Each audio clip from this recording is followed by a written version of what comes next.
UKHIYA, Bangladesh, Thomson Reuters Foundation. When Rohingya refugees began arriving in Bangladesh, after violence erupted in Myanmar's northern Rakhine state in August, local residents were puzzled to see some toting small solar panels on their shoulders. When we saw they were carrying a solar panel with them, I was surprised. I would never do this in such a situation, Jashim Uddin, a tea stall owner in Ukhiya, in Bangladesh's Cox's Bazar, told the Thomson Reuters Foundation. Main Uddin, a government official in charge of Ukhiya sub-district during the Rohingya exodus, said the panels were being carried in despite the sound of gunfire on the border and reports of landmines.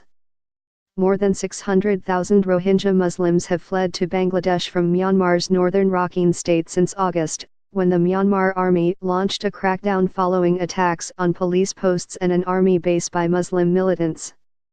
Many reported making an arduous trek lasting between 5 and 15 days along hilly and waterlogged roads, but the hazardous journey did not prevent many of them from carrying a solar panel with them. "This solar panel saved my life," said Ayatollah, 18, once a shopkeeper in Myanmar's Mungdu township and now a resident of the Thangkali refugee camp in Bangladesh. He said he had to take care to avoid Myanmar's army when he fled the country. They were killing everyone they came across. We had to depend on information from our people about the safe route, and a mobile phone was needed for that. This solar panel helped us to charge the mobile phone, he said. A top United Nations human rights official said last week that Myanmar's security forces may be guilty of genocide against the Rohingya.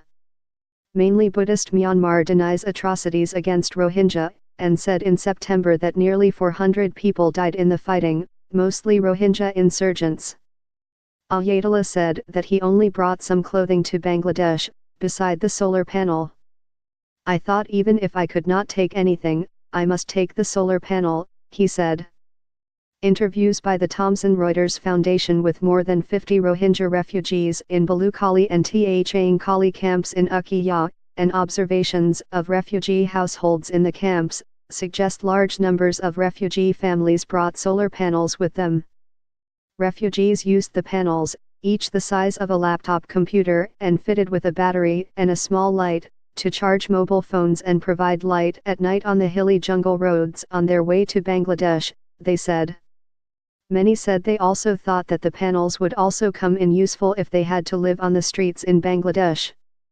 Rashida Begum, 45, from Napura village near Mungdu, made the 5-day walk to Bangladesh with 3 sons and 3 daughters, bringing a solar panel but no other belongings. "This helped me a lot while we stayed in the jungle at night. Without this solar panel, we might not have reached Bangladesh," she said. "It was a difficult thing for me to carry this, but I did it thinking it would be useful for me."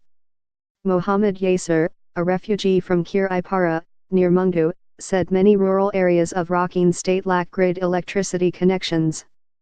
Most families used solar panels for lighting at night and other daily activities, while others used candles or kerosene lamps.